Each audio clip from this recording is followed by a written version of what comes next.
How do I tell my family that I have ADHD or I think I have ADHD? If you think you might have ADHD or you do have it, but you haven't told your loved ones, you are not alone. Let's unpack that. The What's Eating You podcast is a series of mental health topics that are designed to make you think, learn, educate, and validate. Enjoy the show. Welcome back to another episode on the What is Eating You podcast. It is late at night. It is 6:33 p.m. when I'm recording this. Go me, because everyone knows I usually work until 3 o'clock. After that, my brain is mush. So I'm going to try my best to stay as cognitively focused on this task whilst I speak about ADHD. Now, this question has come through a lot this week, so I thought I would address it on the podcast. It's actually quite common where people are unsure about how to actually tell their loved ones about their ADHD diagnosis, assessment, or even inquiry that they're thinking that they may have it. And this is a tricky question, not so much because of the action, but more about the fear of the response. So if this is you, I want you to take a moment to think, why does this feel hard for you to do? What is it about considering an ADHD assessment that feels challenging for you? If you have been diagnosed with ADHD, why does telling your family feel hard for you? Is it because you're worried your parents or family won't understand? Are you fearful of being invalidated? Are you worried that they might validate your own secret beliefs that you may not have ADHD and you're just lazy or exaggerating?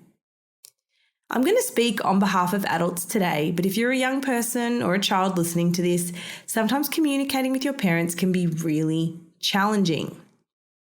This can go for adults as well. As we know, ADHD is a neurodevelopmental disorder that is in the DSM-5, the Diagnostic and Statistical Manual of Mental Health Conditions.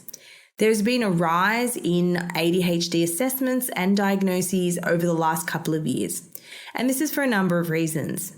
The first is women have been stuck at home during the pandemic and their struggles have been unmasked.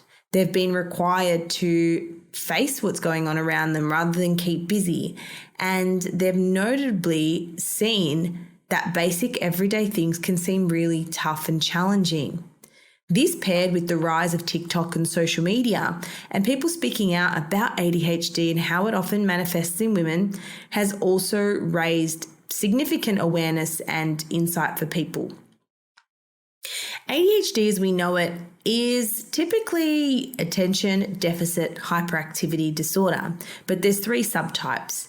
You've got the inattentive subtype, which used to be called ADD, which means the person mainly struggles with focus, concentration, staying on one task for a sustained period of time, and in addition to this, they may also struggle with deadlines, with organization, with planning, and it's because the part of the brain, the executive functioning or the CEO of the brain, is wired differently in the neurodiverse brain versus the neurotypical brain. ADHD typically begins in childhood, but many people are finding out as adults as they have it. Why? Because they've either learned to mask it, or they've been told growing up that they're lazy, that they don't apply themselves, that there's just something wrong with them. So they've internalized this voice and accepted it. They never considered growing up that maybe they had a brain concern or a brain developmental condition. Now, boys typically will usually have the hyperactive impulsive subtype, but women can too. And then there is the combined subtype. So when we think about the hyperactive impulsive subtype, the presentations are the same as the inattentive subtype, but people may also have hyperactive behavior, such as hyperactive thoughts, hyperactive movements, feeling like you're running on a motor, you can't slow down. You can have ruminative thoughts, constantly overthinking. But the difference is between, say, anxiety and ADHD is that ADHD is persistent. You don't really get a break from it, whereas anxiety typically flares up at certain triggers, or certain things make people start to, procrastinate or start to worry or start to do things later. Whereas with ADHD, it's consistent. There's no break. It's like either now or not now. They don't really have this concept of time. And the combined subtype has both. Now, the impulsivity could be impulsivity in your behavior, excessive spending, binge eating, Uber Eats, gambling, spending money, alcohol, drugs, all that sort of thing. And substance use is common because people who are undiagnosed typically try to self-medicate. Now, the reason people struggle to actually accept they might have it is because it has been stigmatized in recent years. Everyone thinks they have ADHD, whereas people are actually recognizing it and realizing that either they haven't been diagnosed or they haven't been recognized. And it's actually underdiagnosed, not overdiagnosed, right? So think of this. Your brain, your executive functioning skills is what affects someone with ADHD. It starts in childhood, but this doesn't mean you're bad at school. In fact, many women with ADHD were really good at school. They sat in the front of the classroom. They usually sat in the back of the classroom trying to avoid being asked questions. They usually did the work so they wouldn't get picked out. Now, a lot of females with ADHD are perfectionists and they are people pleasers because growing up, they didn't quite feel the same as other people, or they felt they needed to try extra hard. They learned to be people pleasers. They learned to read other people's emotions because they didn't know the next time they were going to be told that they weren't applying themselves or they weren't good enough, or because they didn't feel good enough, or maybe they weren't validated, they overcompensated in certain areas of their life. Now, this is not necessarily what the DSM, the diagnostic manual, says. The symptoms in there are very brain-based, and I can go through them in another episode if you like. But what happens once you get that diagnosis? What happens once you get that assessment? ADHD can be assessed by a few different people, but mainly a psychiatrist or a psychologist. The thing is, if you want to be considered for medication, you do need to get diagnosed by a psychiatrist. So even if a psychologist diagnoses you, you still need to see a psychiatrist, but you can say, I have been diagnosed by a psych, here's the report, and that can help with the process. Now, there are some common reasons why people either keep this on the down low or don't share what's going on for them. And the first one is fear of being invalidated. They're worried that their parents, family, friends, their co-workers are going to think, oh, you're another one getting assessed for ADHD. My God, everyone has it. I probably have it. Because this kind of language is so normalized in today's society, but unfortunately, it's also very patronizing or invalidating, because it really is a real condition that affects more people than we actually think that it does, right? ADHD affects 2.5% of adults, but only 0.2% are being recognized and treated. That means 1 in 10 people with ADHD are being recognized and treated. Blows my mind, right? So what are some of the symptoms while I'm here?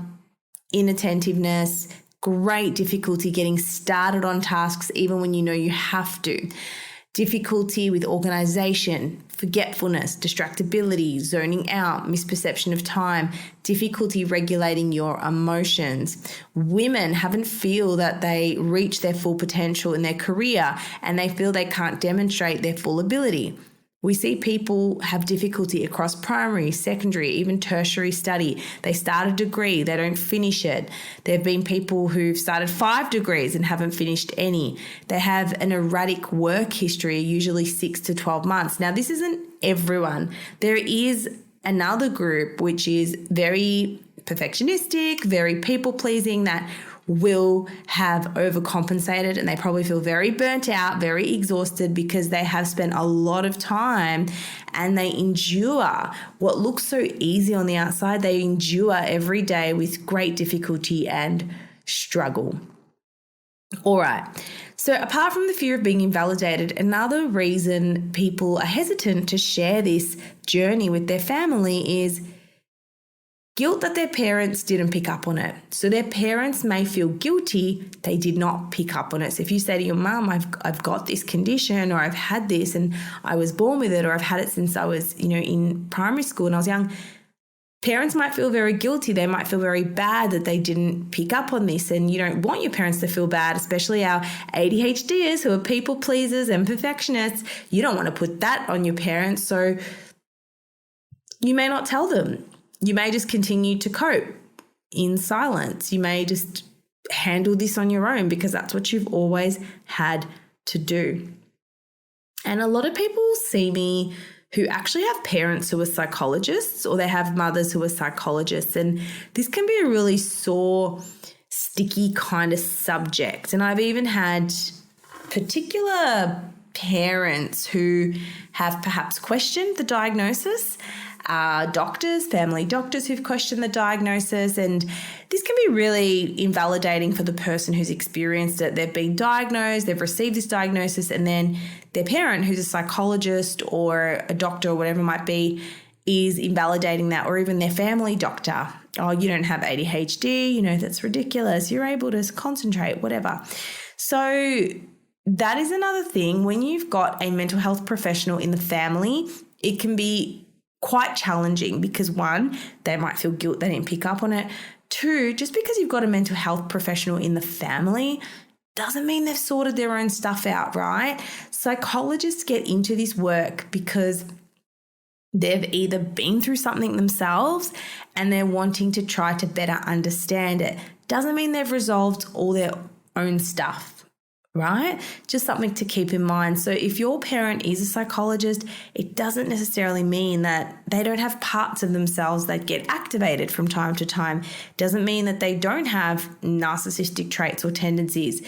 Doesn't mean that they don't have a traumatized, vulnerable child inside of them that they haven't learnt to deal with or manage. Working and helping others might be their coping mechanism. That might be their perfectionistic overcompensating, is helping other people with their own mental health concerns to help get through their own.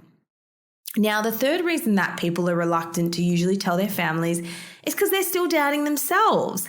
I'm telling you, there are people who've been diagnosed with ADHD that still think, do I really have it? And this has been confirmed by a psychologist, by a psychiatrist, yet they still question it. And it is just that part of you that you've grown up with that, constantly says that you're lazy and you should apply yourself and you're making up excuses. That part of you is going to be very strong because it's been with you for a very long time. So if this is happening to you, if you're going through this, I'm going to give you some suggestions on how you can start to talk about it with your family. My first suggestion is to write out what you want to say. This can take a couple of days, it can take a couple of weeks, but when you write things out, it actually helps with processing. And one of the challenges that people with ADHD have, especially women, is that they struggle to explain things in a concise way, or they struggle to say what they're trying to say in a straightforward fashion. They might beat around the bush or go on and not really get to the point. So writing out your thoughts, your feelings, and what you're trying to say can actually teach you to be a lot more organized and concise in the language that you use. So the first thing you want to do is just get your thoughts and your feelings out of your head and onto paper. And this is going to feel messy. Don't worry about it. It's supposed to. The more you practice this, the easier it will get. Starting is the most important step. Even if you're a perfectionist and you're worried about writing things perfectly, don't. Just get out on your phone, open your notes, and just write out what you want to say. And don't have any pressure. You don't have to send it. You don't have to give it to your family. Start this off for you. Now, in considering writing this down, there are things you can do to prepare for this. So the first thing is educate yourself. Number one, before having the conversation with your parents, your friends, your family about ADHD, understand what it is, understand how it manifests and the impact on your life. This knowledge will help you explain your situation better with your family. Number 2 is choose the right time and place. I know with some families it's never going to be the right time and place, but hopefully you can choose an optimal time and place. Usually when everyone is relatively calm and you're not distracted by other activities. And do this in a place that you feel safe and you feel calm, and if you need to leave, you can leave. I mean, I'm just preparing for the worst, right? Number 3 is be prepared. Organize your thoughts and your emotions. Think about what you want to say and how you want to express yourself. I recommend having notes ready or having your phone out with all the things we wrote earlier. Number 4 is use I statements. When discussing your ADHD, use I statements to express how you feel and your experience. For example, say, I have something important to share with you about my mental health. I statements can be very empowering and just help keep you on track. Number 5 is explain ADHD. Provide a clear and concise explanation of what ADHD is, its symptoms, and how it affects you personally. Share specific examples from your life that help illustrate the challenges you face. So you might say, hey family, I've got an update on my mental health. For those who don't know, I've been undertaking an ADHD assessment. Do you know much about it or what it is? Oh, is that the thing everybody's got on TikTok? Yeah, well, basically there has been a rise in people seeking ADHD assessments because we're becoming so much more knowledgeable about what ADHD is and how it manifests in day-to-day life. Basically, it's a neurodevelopmental disorder in which your brain is wired a little bit different. There's different levels of access to dopamine and serotonin, and these are the neurotransmitters in your brain that help you get started on tasks, help you feel motivated, and help regulate your mood. Basically, you can just say, the wiring of my brain is different. I have a motor speed brain. I've got a motorbike-sized motor in my brain with little bike-sized pedals. So what this means is my brain is always on go, go, go. It's always on hyperdrive, and my brakes are very small for what I need. So this makes it difficult to start, to stop, to do all the things. Explain that it's similar to having an eyesight problem. So with glasses, a person with an eyesight problem can see, but without the glasses, it doesn't mean that the eyesight problem goes away, or with glasses, it doesn't go away. It's still there and it's always going to be there, but there are aids we can use and medication we can use to help manage the symptoms or help us see clearly or help us think clearly. 6, express your feelings and needs. Share how ADHD impacts you daily, your life, your relationships, your responsibilities, and what you've learned. Discuss any difficulties you face and the support you need from your family. And that might go as deep as to say, I understand that you may not be on board with what ADHD is, or you might think it's a gimmick, or you might think it's a trend, but that's not particularly helpful for me. What I need you to do is consider that this is very real and this does impact my life. And when you invalidate or you don't take it seriously, that actually makes it worse, because I felt like that my whole life and I don't need to feel like that now.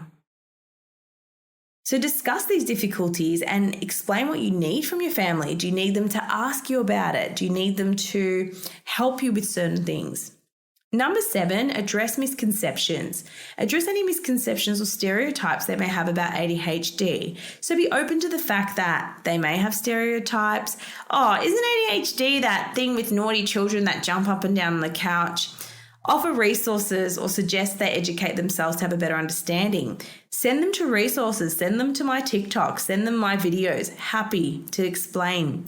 A lot of people send my videos when explaining it. I might actually make a video on this. I think that would be good. And encourage them to learn about it, right? 8, answer questions. Encourage your family to ask questions and provide them with honest and informative answers.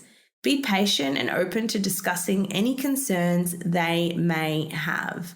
So you want this to be collaborative, you want it to be supportive, you want it to be helpful.